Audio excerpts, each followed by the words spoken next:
तो शुरू करते हैं न्यूज पथ पर सफर। सबसे पहले ऐसी तस्वीरें जिनका जिक्र सरेराह है। ये तस्वीरें सुर्खियों में भी हैं और सोशल मीडिया पर भी हैं। इनसे आपका बाखबर होना जरूरी है क्योंकि चौराहे पर इनकी चर्चा है।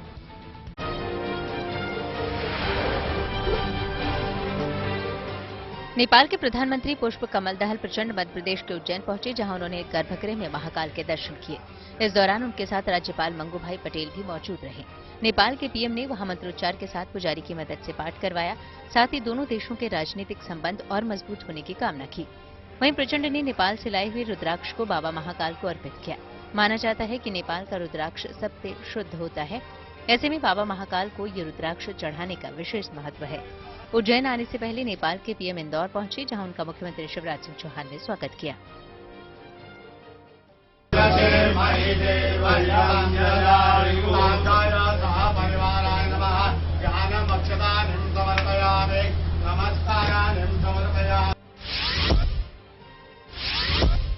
झारखंड के धनबाद में दहेज प्रथा के विरोध की एक और बड़ी मिसाल देखने को मिली। दरअसल वहां आकाश नाम के एक दूल्हे ने महज 1 रुपए शगुन लेकर शादी की।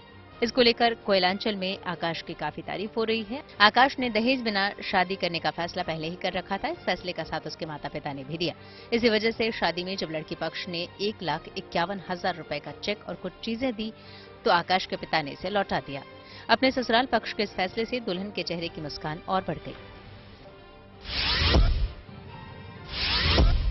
छत्तीसगढ़ के रायगढ़ में राष्ट्रीय रामायण महोत्सव के दौरान कुछ कलाकार अपने चेहरे पर राम नाम लिखवाए नजर आए। इनका कहना है कि राम नाम लिखवाकर वो लोगों को ये संदेश देना चाहते हैं कि सभी नशा मुक्त हों, भोजन में शाकाहार लें, साथ ही किसी को बिना कष्ट पहुंचाए राम के नाम का जाप करें।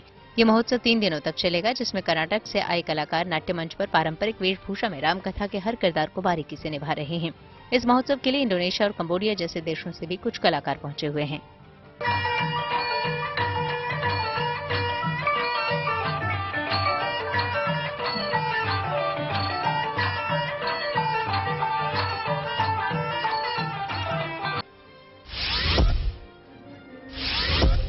उत्तर प्रदेश के वृंदावन के देवराहा बाबा घाट पर यमुना चुनरी मनोरथ महोत्सव का आयोजन किया गया। इस मौके पर कई लोग नाव पर कई चुनरियों को बांधकर दूसरी ओर खींचते नजर आए। इससे वहां घाट का नजारा काफी मनमोहक हो गया। चुनरी मनोरथ में मनोरथ का मतलब मनोकामना से होता है। इस तरह जिसकी इच्छा पूरी हो जाती है वो यहाँ इस महोत्सव के आयोजन के दौरान यमुना जी को चुनरी अर्पित करता है। इस लंबी साड़ी के किनारे को तट पर रखकर साड़ी को कई नावों से नदी के उस पार तक ले जाया जाता है। जब साड़ी का दूसरा छोर नदी पार कर दूसरे किनारे तक पहुंचता है तो ऐसा लगता है मानो यमुना जी ने चुनरी ओढ़ ली। इसी चुनरी मनोरथ महोत्सव के दौरान वहां भजन संध्या का भी आयोजन हुआ।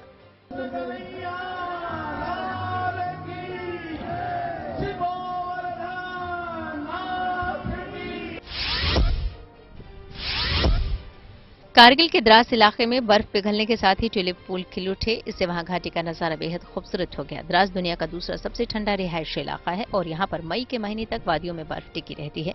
लेकिन फिर बर्फ पिघलने के साथ ही इन वादियों में कुदरती तौर पर ये ट्यूलिप के फूल उभरने लगते हैं। ये मौसम इस फूल को खिलने के लिए सबसे मुफीद माना जाता है। अब इस इलाके में एक ट्यूलिप फेस्टिवल भी आयोजित किए जाने की मांग उठने लगी है।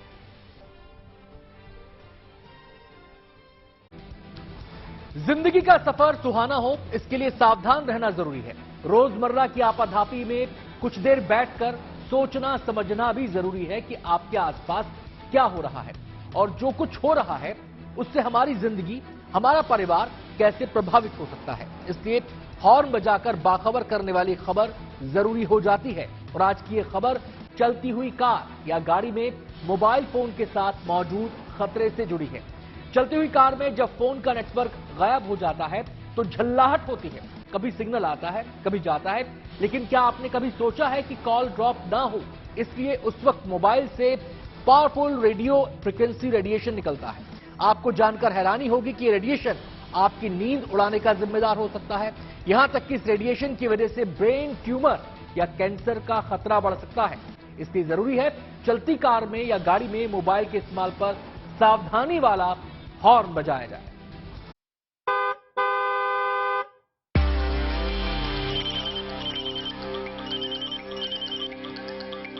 आप इसे जरूरत कहिए या आदत, लेकिन हकीकत ये है कि मोबाइल के बिना एक पल भी गुजारना मुमकिन नहीं। सुबह उठते ही मोबाइल हाथों में आ जाता है और ये सिलसिला घर से दफ्तर तक चलता रहता है। यानी घर से निकलते हुए लिफ्ट में भी मोबाइल का इस्तेमाल होता रहता है और कार से दफ्तर जाते हुए भी मोबाइल बंद नहीं होता। यूं तो गाड़ी चलाते हुए मोबाइल का इस्तेमाल करने का सबसे बड़ा खतरा ध्यान भटकने का है, जिसकी वजह से हादसा हो सकता है। लेकिन आमतौर पर लोग नहीं जानते कि लिफ्ट में और चलती हुई कार में मोबाइल इस्तेमाल करने से ब्रेन ट्यूमर या कैंसर का खतरा हो सकता है। कैलिफोर्निया डिपार्टमेंट ऑफ हेल्थ की एक नई रिपोर्ट बताती है कि चलती हुई गाड़ी में मोबाइल से होने वाला रेडिएशन बहुत ज्यादा होता है, जो सेहत के लिए ठीक नहीं। क्योंकि मसला आपकी सेहत से जुड़ा है, इसलिए जरूरी है कि इसे लेकर सावधानी वाला हॉर्न बजाया जाए। हम आपको कैलिफोर्निया डिपार्टमेंट ऑफ हेल्थ की पूरी रिपोर्ट बताएंगे, लेकिन पहले आपको बताते हैं कि चलती हुई गाड़ी में मोबाइल का इस्तेमाल क्यों खतरनाक होता है। चलती हुई कार या गाड़ी में मोबाइल पर सिग्नल की 1 या 2 लाइनें ही दिखती है। इसका मतलब होता है कि नेटवर्क कमजोर है। लेकिन इस दौरान कॉल ड्रॉप न हो, इसलिए मोबाइल फोन से पावरफुल रेडियो फ्रीक्वेंसी रेडिएशन निकलता है। चलती गाड़ी में ये रेडियो फ्रीक्वेंसी हर गुजरते टावर से कनेक्शन बनाने लगती है। इस दौरान कभी सिग्नल आता है तो कभी चला जाता है। लेकिन ध्यान देने की बात है कि ये रेडिएशन मेटल की बनी कार की दीवारों से टकराता है और गाड़ी के अंदर छोटी सी जगह में रेडिएशन बढ़ जाता है। यही रेडिएशन आपकी सेहत के लिए खतरनाक साबित हो सकता है। लेकिन इस अनदेखे खतरे से ज्यादातर लोग नावाकिफ हैं।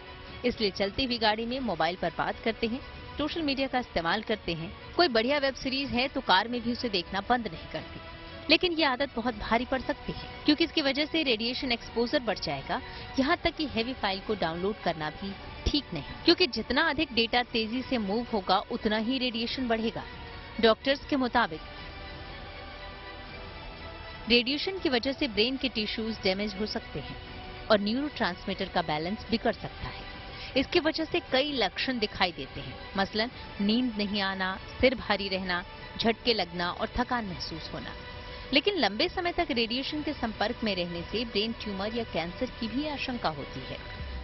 हाई रेडियो फ्रीक्वेंसी सिर्फ चलती हुई कार में नहीं होती, बल्कि ठीक यही हालात लिफ्ट में होते हैं। लिफ्ट में ऊपर नीचे जाते हुए सिग्नल कमजोर हो जाते हैं और यहाँ भी मोबाइल का रेडिएशन बहुत ज्यादा हो जाता है। इसी तरह प्लेन या पानी के जहाज में भी रेडियो फ्रीक्वेंसी बहुत ज्यादा होती है। हालांकि ज्यादातर लोग प्लेन में हमेशा नहीं आते जाते, लेकिन लिफ्ट और कार में फोन का इस्तेमाल करना बेहद आम है और यही चिंता की बात है। संकट कितना बड़ा है, इसे समझने के लिए आपको अमेरिका की एक नई स्टडी देखनी चाहिए। कैलिफोर्निया डिपार्टमेंट ऑफ हेल्थ की रिपोर्ट में बताया गया है कि कमजोर सिग्नल वाले एरिया में किसी मोबाइल फोन से निकलने वाला रेडिएशन हाई सिग्नल वाले एरिया से 10,000 गुना अधिक हो सकता है।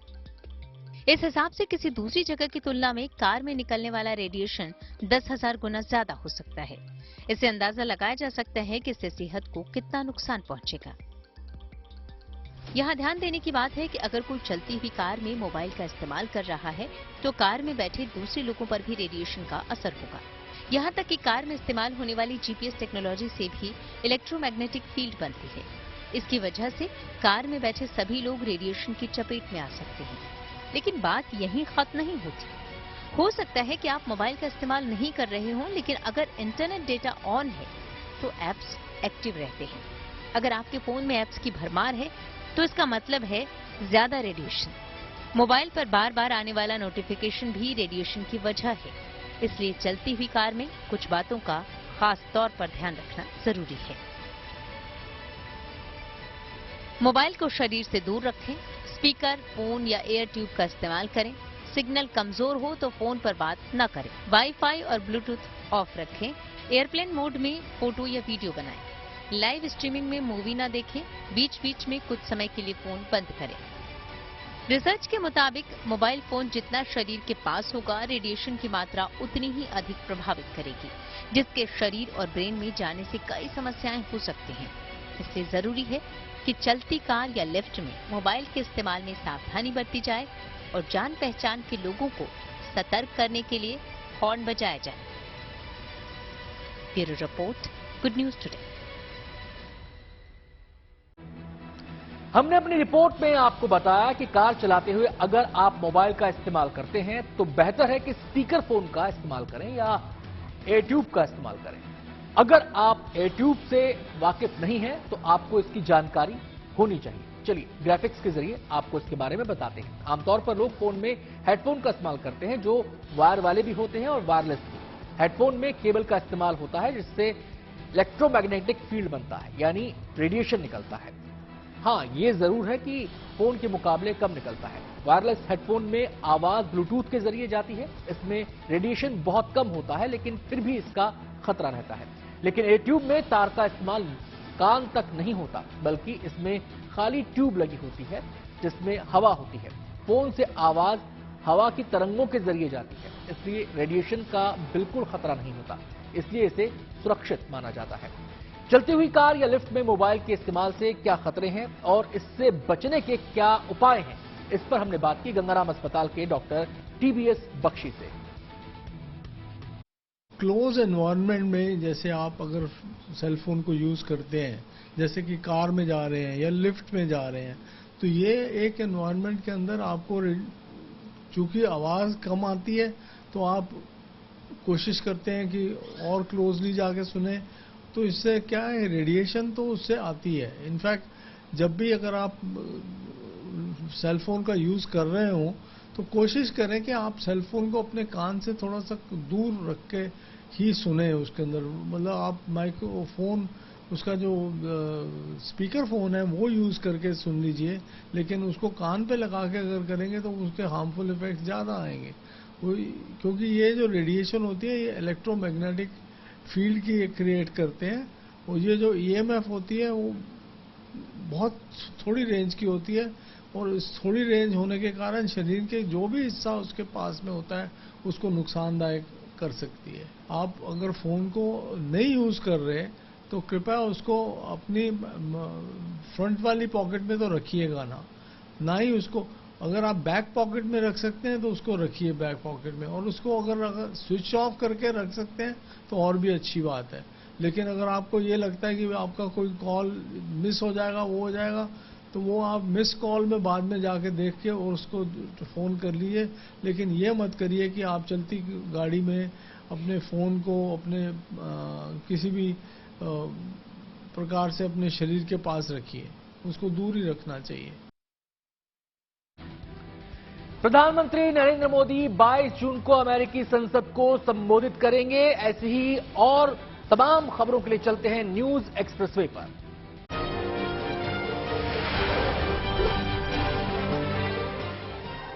महिला पहलवानों के मामले में बृजभूषण शरण सिंह के खिलाफ कुछ और गंभीर आरोप सामने आए। इस बीच खाप पंचायत ने एक और बैठक की, जिसके बाद उसने केंद्र सरकार को 9 जून तक का अल्टीमेटम दिया। इसमें साफ कहा गया कि अगर बृजभूषण की गिरफ्तारी नहीं हुई तो देश भर में आंदोलन किया जाएगा।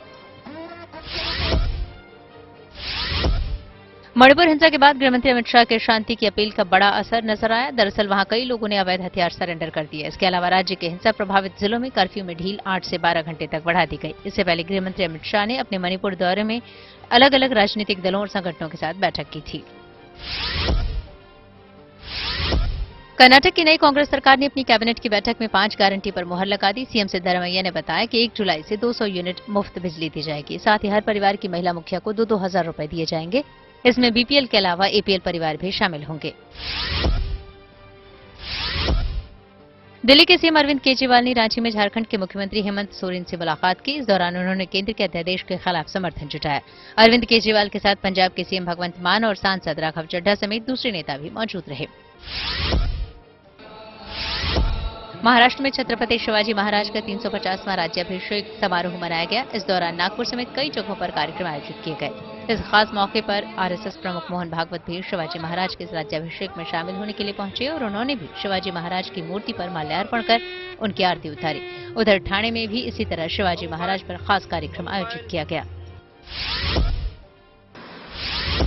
पंजाब देश का ऐसा पहला राज्य बन गया है जहां पर पैदल चलने वालों को चलने का अधिकार यानी राइट टू वॉक मिलेगा। पिछले दिनों सुप्रीम कोर्ट ने एक याचिका पर सुनवाई करते हुए यह आदेश जारी किया था। अब राज्य में सड़कें इस तरह बनाई जाएंगी ताकि पैदल यात्रियों को कोई दिक्कत न हो। खबरों के एक्सप्रेसवे से आगे रुख करते हैं सियासी ढाबे का, जहां आज की सबसे दिलचस्प खबर मौजूद है। अमेरिका में मौजूद राहुल गांधी ने 2024 लोकसभा चुनाव के लिए भविष्यवाणी की है। उन्होंने कहा है कि नतीजे चौंकाने वाले होंगे। मतलब साफ है, कर्नाटक की जीत और विपक्षी दलों की मोर्चाबंदी की कोशिश से राहुल गांधी उत्साहित हैं। लेकिन बीजेपी को ना तो राहुल के दावे में दम नजर आता है और ना ही विपक्ष के एकजुट होने का भरोसा है। हां, लेकिन राहुल के बयानों पर सियासत जबरदस्त है।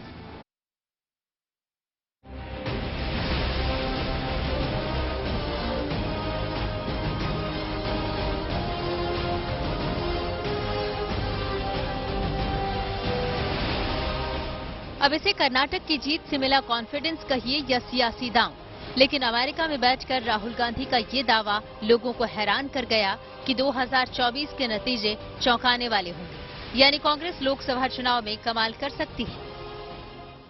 I think the Congress party will do very well in the next election. I think it'll surprise people because I think there is a hidden undercurrent building,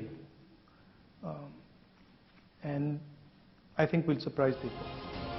इस बात में कितना दम है ये तो बाद में पता चलेगा, लेकिन ये समझ लीजिए कि ये बयान बेसबब नहीं है। असल में कर्नाटक की जीत के बाद दो अहम बातें हुई हैं। एक तो कांग्रेस के कार्यकर्ताओं और नेताओं में जोश आया है।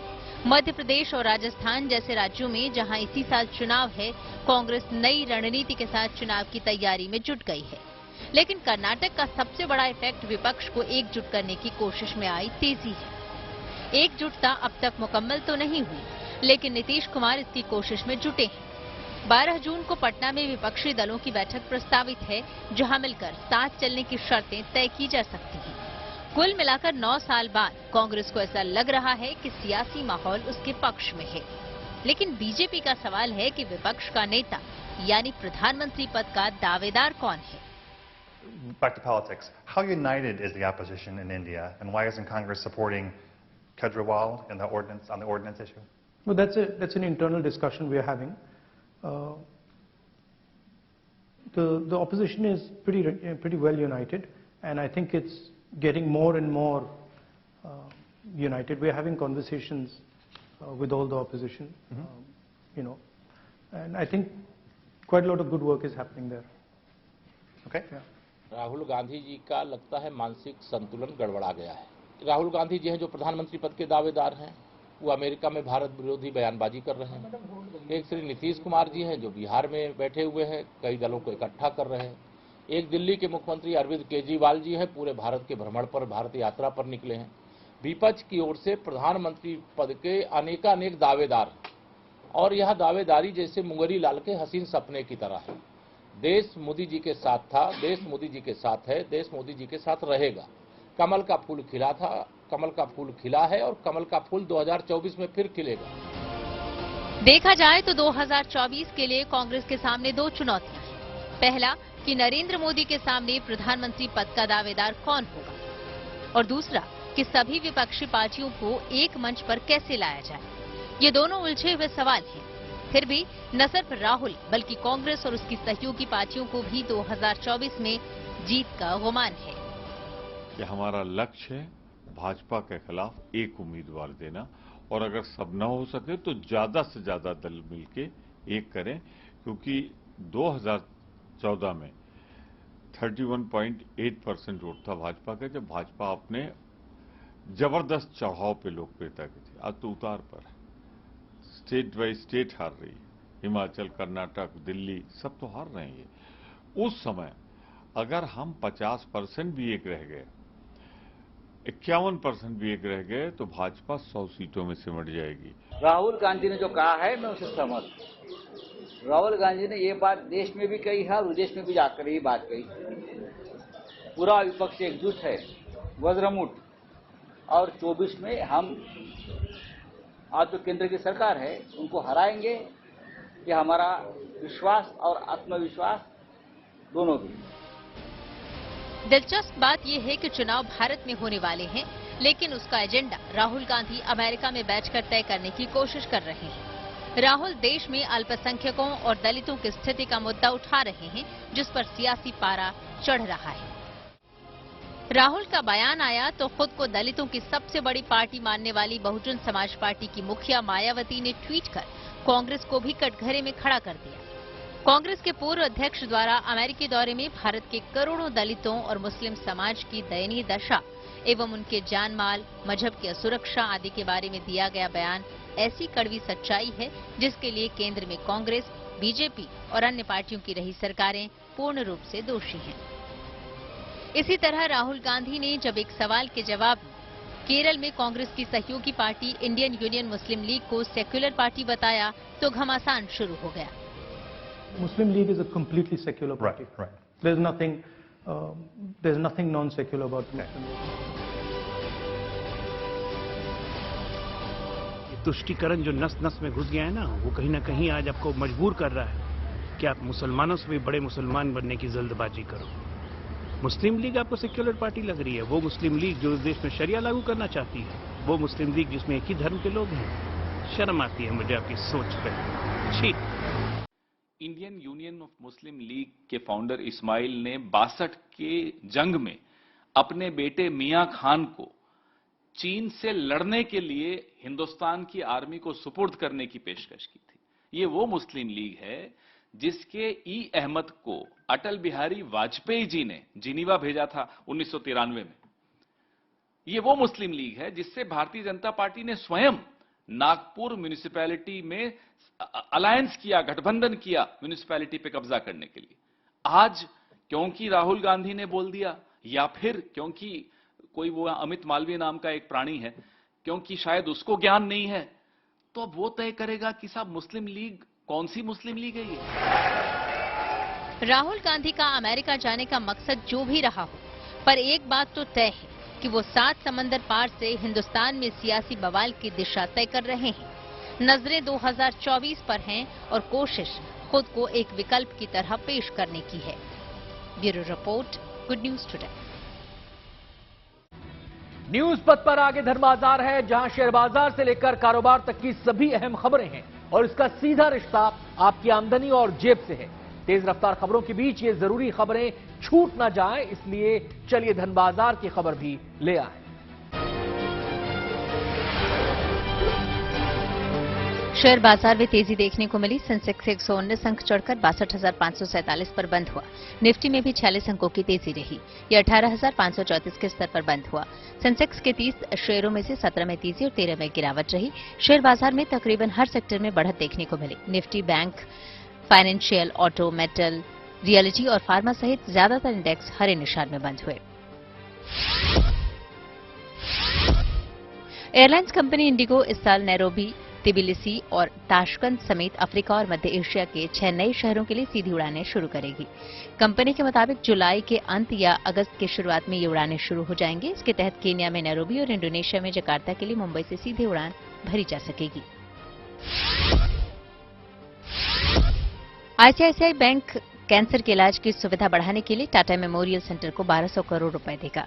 आईसीआईसीआई फाउंडेशन की इस पहल के तहत मुंबई के बाहरी इलाके, नवी मुंबई के खारघर, पंजाब के मुल्लापुर और आंध्र प्रदेश के विशाखापत्तनम में 3 नए अस्पताल बनाए जाएंगे।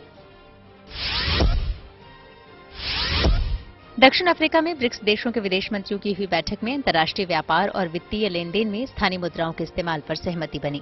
ब्रिक्स में शामिल देश ब्राजील, रूस, भारत, चीन और दक्षिण अफ्रीका ने इस बात पर भी जोर दिया कि अंतर्राष्ट्रीय व्यापार के लिए तय नियम हों, जिससे व्यापार में पारदर्शिता बनी रहे। और अब रुख करते हैं प्रगति मार्ग का, जहां ऐसी खबरें हैं जो देश की तरक्की, प्रगति और लोगों की काबिलियत दिखाती हैं। जम्मू कश्मीर विकास की नई उड़ान भर रहा है। कश्मीर की खोई हुई रूहानियत आहिस्ता आहिस्ता लौट रही है। इस बात की तस्दीक ये कोशिश कर रही है जिसके तहत जम्मू कश्मीर के बांदीपोरा का एक गांव भारत का सबसे बड़ा बुक विलेज बनने की तैयारी कर रहा है और ये तैयारी मुकम्मल हो चुकी है। जम्मू कश्मीर सरकार के साथ मिलकर एक गैर सरकारी संस्था इस गांव को किताबों का सबसे बड़ा हब बनाने जा रही है। जम्मू कश्मीर के बांदीपुरा जिले का आरागम गांव भारत का सबसे बड़ा बुक विलेज बनने जा रहा है। पुणे की गैर सरकारी संस्था सरहद ने आरागम गांव में बहुत बड़ी लाइब्रेरी बनाने की सारी तैयारी पूरी कर ली है। गैर सरकारी संस्था सरहद जम्मू कश्मीर सरकार के साथ मिलकर इस नेक पहल में जुटी है। जिला प्रशासन को बुक विलेज का प्रस्ताव सौंपकर सरहद ने मंथन का काम भी पूरा कर लिया है। ये यूरोपियन कंसेप्ट है, इसको फर्स्ट टाइम इम्प्लीमेंट किया गया था इंडिया में 2017 में। महाराष्ट्र का जो बिल्लार विलेज है वो इंडिया का फर्स्ट बुक विलेज बना था। उसके साथ हमने कोलैबोरेट करके उनका जो ये बुक विलेज है उसी को हम यहाँ पे इम्प्लीमेंट करने की कोशिश कर रहे हैं। बेसिकली 2014 में हमने प्रपोजल सबमिट किया था, सरहद नाम की जो संस्था है उसने। हमने पहले मटन को चुना था, उसके बाद आठवातू को, और उसके बाद फाइनली ये लोकेशन सेट हुई बिकॉज ऑफ द वुलर। कुदरत की गोद में बसा बांदीपोरा का आरागम गांव दरअसल अपने बेनजीर प्राकृतिक सौंदर्य और शांत माहौल की वजह से बुक विलेज के लिए सबसे मुफीद जगह बनकर उभरा है। इस गांव में मौजूद मीठे पानी की वुलर झील दुनिया भर के सैलानियों के लिए आकर्षण का केंद्र रही है। 370 के खात्मे के बाद आतंकवाद और अलगाववाद के नामुराद साए से निकल रहे कश्मीर के युवा अब सुनहरे भविष्य का ख्वाब बुनने लगे हैं। ऐसे युवाओं के साथ ही सैलानियों के लिए ये बुक विलेज संभावनाओं का नया संसार पेश करने जा रहा है। इस मुहिम में गांव के लोकल लोगों का भी भरपूर सहयोग मिल रहा है। हमारे जो लोकल लोग इन्वॉल्व हुए हैं उन्होंने अपने घरों को थोड़ा बहुत बेसिक सा खुद अपने से इनपुट देके, और जो हमारे साथ एसोसिएटेड एनजीओ हैं उनके साथ इनपुट देके इसको अपग्रेड किया है और वहाँ पे ये फैसिलिटी प्रोवाइड की है, लिटरेचर की फैसिलिटी प्रोवाइड की है, बुक्स की फैसिलिटीज प्रोवाइड की हैं। इससे ना सिर्फ ये हमारा जो एक ये एरिया है ये टूरिस्ट मैप पे आ गया है, बल्कि अब हम देख रहे हैं कि हमारी जो बुकिंग्स है, एडवांस बुकिंग्स के लिए लोग अप्रोच कर रहे हैं। इस लाइब्रेरी में संस्कृति, साहित्य से लेकर कश्मीर और देश के गौरवशाली इतिहास को अपनी आगोश में समेटने वाली बेशुमार किताबें उपलब्ध रहेंगी। Ashraf Wani, Bandipora, good news today. News पथ पर अब सोशल अड्डा पर थोड़ा रुकते हैं और आज के मुद्दे पर लोगों की राय जानते हैं। सोशल अड्डा में आज का मुद्दा प्री वेडिंग फोटोशूट यानी शादी से पहले फोटोशूट कराने से जुड़ा है। नए कपल्स के बीच प्री वेडिंग शूट को लेकर क्रेज बढ़ता जा रहा है। बहुत से लोग इसे यूनिक और यादगार बनाने के लिए किसी प्रोफेशनल की मदद लेते हैं और अजीबोगरीब थीम पर, आइडियाज पर शूट करवाते हैं। इन दिनों सोशल मीडिया पर एक प्री वेडिंग फोटोशूट खूब वायरल हो रहा है।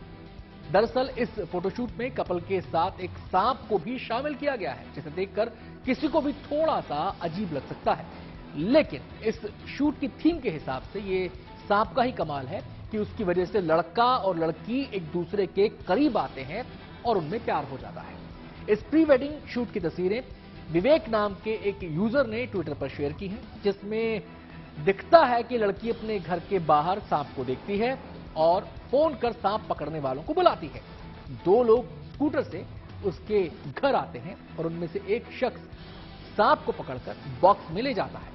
इस दौरान लड़का इशारों में लड़की से कॉल करने के लिए कहता है। इसके बाद दोनों में बातचीत के जरिए लव स्टोरी शुरू हो जाती है। इस फोटोशूट को देखकर कई यूजर्स कमेंट कर रहे हैं। एक ने लिखा है कि नाग ने बना दी जोड़ी। एक और यूजर ने मजाक में लिखा है, इसे तो ऑस्कर में शॉर्ट मूवी कैटेगरी में भेजना चाहिए। किसी ने इसे क्रिएटिव प्री वेडिंग शूट बताया तो किसी ने बेस्ट प्री वेडिंग शूट बताकर तारीफ की। सोशल अड्डा में हमने कुछ यूथ से प्री वेडिंग शूट को लेकर बात की और उनकी राय जानी। प्री वेडिंग शूट का चलन बढ़ गया है। आपने कभी कोई वियर्ड प्री वेडिंग शूट देखा? देखा है, शूटिंग होते हुए तो देखा है, लेकिन मैं तो इसके विरुद्ध हूँ एकदम। मुझे अच्छा नहीं लगा, जैसे जो जिस तरह से शादी के पहले वो लोग फोटो खिंचवाते हैं ऐसे, तो मैं तो एकदम विरुद्ध हूँ इसके। क्योंकि उसके बाद क्या होता है, सगाई एंगेजमेंट टूट जाती है तो फिर लड़की को भी प्रॉब्लम हो जाती है, लड़के को भी होती है, और ये एक फालतू खर्चा है, ये डबल खर्चा है। ये दिखावा है। पेरेंट्स की अपनी एक सोच जो बना ली है कि हम जितना ज़्यादा बच्चों को फ्रीडम देंगे उतने ज़्यादा बच्चे अच्छे रहेंगे, पर ये वाकई में ऐसा नहीं है। क्योंकि जो हमारी पुरानी संस्कृति जो बना के गए हैं लोग, उसमें काफ़ी कुछ महत्व है, सत्यता है। अगर पेरेंट्स प्री मना कर देंगे तो बच्चे ज़बरदस्ती थोड़ी करेंगे। और जो प्री वेडिंग के नाम पर अगर कोई शादी कर रहा है, मेरे ख्याल से ऐसा दूल्हा या दुल्हन भी काम की नहीं है। तो मेरे ख्याल से ये बिल्कुल बहुत ही बदतमीजी वाला कार्यक्रम है, जो कि ऐसे होने ही नहीं चाहिए। और जो छूट देते हैं वो ज़्यादा ही इस समाज को और इसमें संस्कारों में विकृति पैदा करने वाले। कंपटीशन, मतलब ये इतना कर रहा है तो मैं भी करूं, इसमें ये कंपटीशन बढ़ गया है। बिल्कुल। देखिए, आपने तो अपनी बात कह दी, कुछ यंग बच्चे भी मौजूद है मेरे साथ। शादी हुई आपकी? नहीं, बिल्कुल नहीं। होगी तो प्री वेडिंग शूट कराना है? नहीं। अच्छा, लेकिन आप, हमारी जो यंग जनरेशन है उसमें अब लोग प्री वेडिंग फोटोशूट करवाने लगे हैं, बड़ा चलन बढ़ गया है। देखिए, it's a matter of choice, लेकिन I am not in the favour of this. बिल्कुल। और भी लोग यहाँ मौजूद हैं, उनसे भी बात करते हैं। ये बताइए, आपके टाइम पर प्री वेडिंग फोटो शूट हुआ था? नहीं मैडम, आज समय ऐसा नहीं होता और आज भी नहीं होना चाहिए। हमारी भारतीय संस्कृति जो है उसके अनुरूप ये बिल्कुल गलत है। ये पूरी पाश्चात्य संस्कृति का स्वरूप है। ये यहाँ पे जो हमारा हो रहा है वो गलत हो रहा है, ऐसा नहीं होना चाहिए। ये बिल्कुल ठीक नहीं है हमारी संस्कृति के लिए, ये दिखावा है और इस तरह के संबंध ना ज्यादा चलते हैं। उनका रिजल्ट हम देख रहे हैं कि तलाक ज्यादा हो रहे हैं, शादियां कम हो रही है। ये मतलब एक उदाहरण है। इतना खुलापन हमारी संस्कृति में ना है और ना होना चाहिए। दिवालिया होने से बच गया अमेरिका। चलते हैं न्यूज एक्सप्रेसवे पर, जहां ऐसी ही कई और दुनिया की अहम खबरें मौजूद हैं।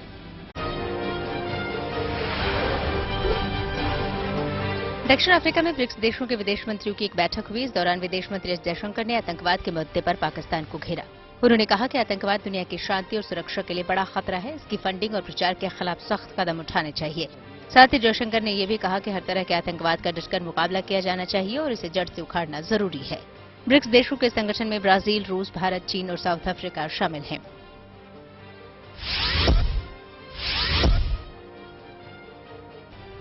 अमेरिका दिवालिया होने से बच गया। दरअसल यूएस कांग्रेस के बाद सीनेट ने भी कर्ज की लिमिट को बढ़ाने वाला बिल पास कर दिया। इस बिल के पक्ष में 63 जबकि विरोध में 36 मत पड़े। अब राष्ट्रपति जो बाइडेन इस बिल पर हस्ताक्षर करेंगे और कर्ज की सीमा बढ़ जाएगी। ये नई बढ़ी कर्ज की सीमा 2 साल के लिए लागू होगी। 63, the nays are 36. The 60 vote threshold having been achieved, the bill is passed. Libya में 9 भारतीय नाविकों को रिहा कर दिया गया। ये सभी जनवरी से हिरासत में थे और इन्हें लीबिया के एक विद्रोही समूह ने पकड़ा था। कहा जा रहा है कि इनकी रिहाई में 2 लोगों का खास योगदान रहा। इनमें ट्यूनीशिया में भारत के राजदूत नगुलखम जथोम गंगटे और लीबिया के बेंगाजी में इंडियन इंटरनेशनल स्कूल के प्रिंसिपल तबस्सुम मंसूर शामिल हैं।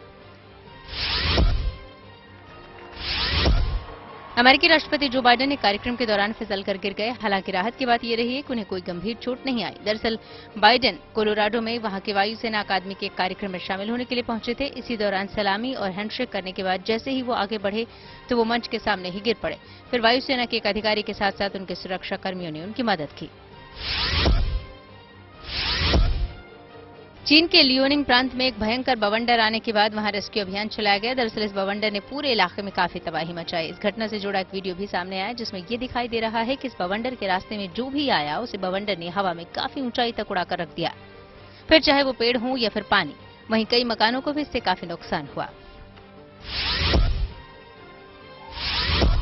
जॉर्डन के युवराज हुसैन बिन अब्दुल्लाह की अम्मान में हुए एक बड़े शाही समारोह के बीच शादी हो गई। वो सऊदी अरब की आर्किटेक्ट रजवा अल सैफ के साथ शादी के बंधन में बंधे। इस मौके पर ब्रिटेन के प्रिंस विलियम अपनी पत्नी केट के साथ विवाह समारोह में शामिल होने पहुंचे। वहीं अमेरिकी राष्ट्रपति जो बाइडेन की पत्नी जिल बाइडेन समेत दुनिया भर की कई और हस्तियों ने भी इस समारोह में शिरकत की।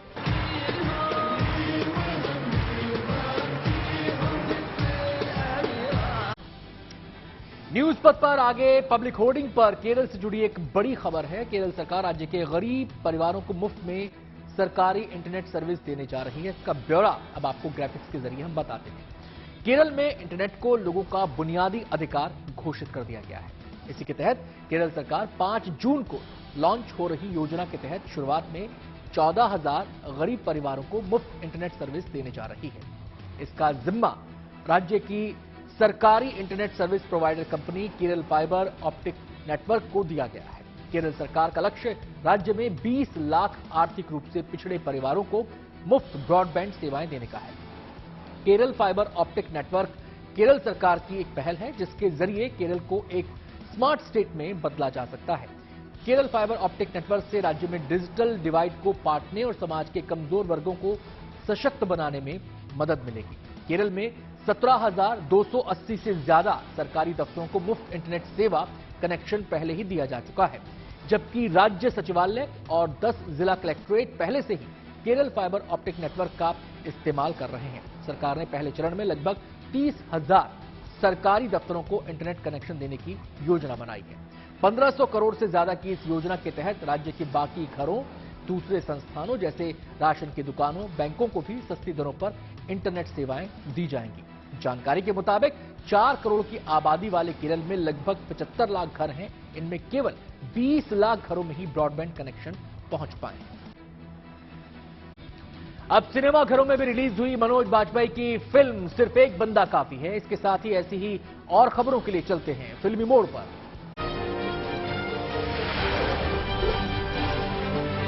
तमाम कयासों के बीच मनोज वाजपेयी स्टारर फिल्म सिर्फ एक बंदा काफी है सिनेमाघरों में रिलीज हो गई है। फैंस के लिए एक सरप्राइज की तरह है। ये फिल्म 23 मई को ZEE5 पर रिलीज की गई थी। हालांकि फिलहाल ये फिल्म देश के कुछ सिनेमाघरों में ही दिखाई जा रही है। फिल्म को OTT पर काफी सराहना मिली थी। माना जा रहा है कि इसी को देखते हुए निर्माताओं ने इसे सिनेमाघरों में रिलीज करने का फैसला लिया। इस फिल्म में मनोज वाजपेयी के अभिनय की खूब तारीफ हो रही है। फिल्म आदि पुरुष का नया पोस्टर जारी हुआ। इसमें बजरंगबली का विशाल रूप दिखाया गया है। फिल्म के नए पोस्टर को ट्विटर पर शेयर करते हुए निर्देशक ओम राउत ने लिखा, हम हैं केसरी क्या बराबरी। फिल्म को रिलीज होने में बस 2 हफ्ते बाकी हैं। प्रभास और कृति सेनन स्टारर फिल्म आदि पुरुष 16 जून को सिनेमाघरों में दस्तक देगी। विश्व पर्यावरण दिवस पर बॉलीवुड सिंगर शान एक गीत के जरिए प्लास्टिक प्रदूषण के खिलाफ लोगों को जागरूक करते नजर आएंगे। टिक टिक प्लास्टिक 2.0 नाम से ये गीत होगा, जिसके बोल स्वानंद किरकिरे ने लिखे हैं और शान ने इसे अपनी आवाज दी है। इसमें शामक डावर की कोरियोग्राफी भी नजर आएगी। प्लास्टिक प्रदूषण के खिलाफ एक मजबूत संदेश देने के लिए भामला फाउंडेशन, हंगामा डिजिटल मीडिया और गोदरेज इंडस्ट्रीज ने मिलकर ये कोशिश की है। थाईलैंड ओपन के सेमीफाइनल में पहुंचे लक्ष्य सेन। खेल जगत की और खबरों के लिए रुख करते हैं खेल चक्कर का।